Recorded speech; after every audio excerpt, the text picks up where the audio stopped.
We are live and we are recording right now. Well, there are many ways to approach. This is a sped up video, by the way. I'm not doing this real time. I'm not doing real time videos anytime soon because I need to focus when I'm doing a complicated sculpt like this. So it is sped up 10 times. 10 times seems to be enough. So it took me a little over an hour to sculpt this initial pass. So there are many ways to approach sculpting a human figure, including a female figure. You can start with a sphere and just pull it and push it and pull around using Dynamesh and ZeroMesher, and that is it. My approach in recent years has been to construct complicated figures out of primitives. Primitives like this. What advantage does this give me? Well, very simply, it allows me to control both the shape of the surface, the proportions, and the pose much more easily. And again, I was just sculpting this thing for an hour, and already I have everything, all the foundations laid out.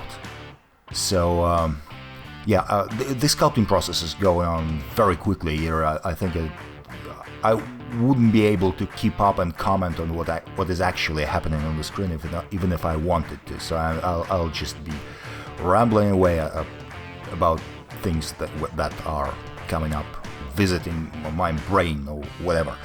It's very important. Obviously, it is very important to know your anatomy. It just comes without saying. One way to learn anatomy is to do lots of sculpting, which I certainly have done in the past, but another way is actually to draw.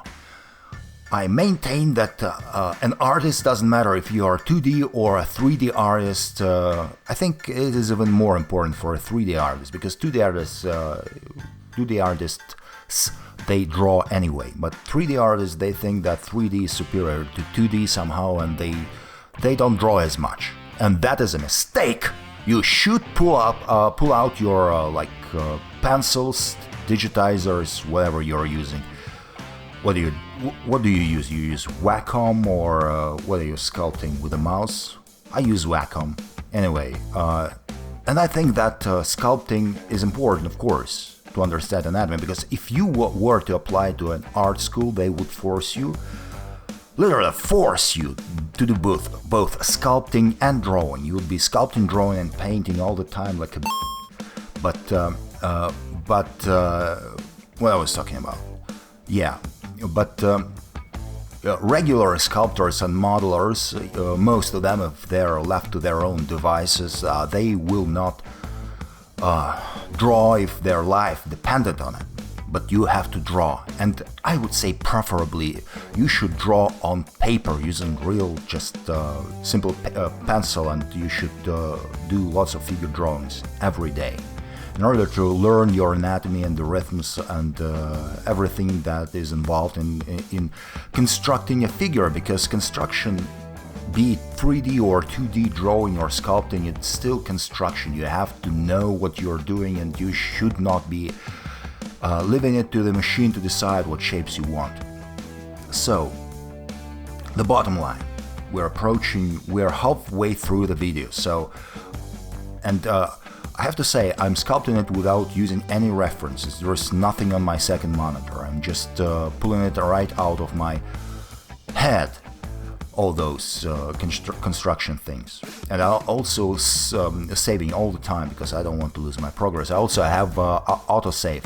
Always have autosave, which should go off preferably every 4 or 5 minutes, something like that.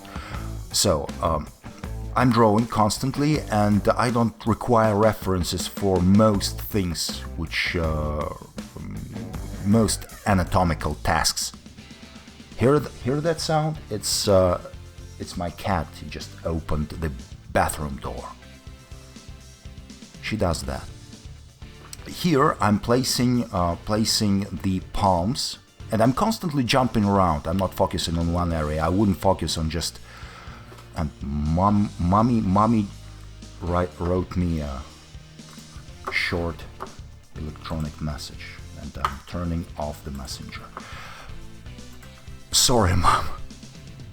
So what I was talking about. Yeah, I'm jumping around constantly, because I wouldn't just focus on the torso or a leg or an arm and then once it's completely done, move on to something else. That way you will not achieve good results. You have to be on top of things, on top of the entire figure all the time. Be on top of the figure you're sculpting, right?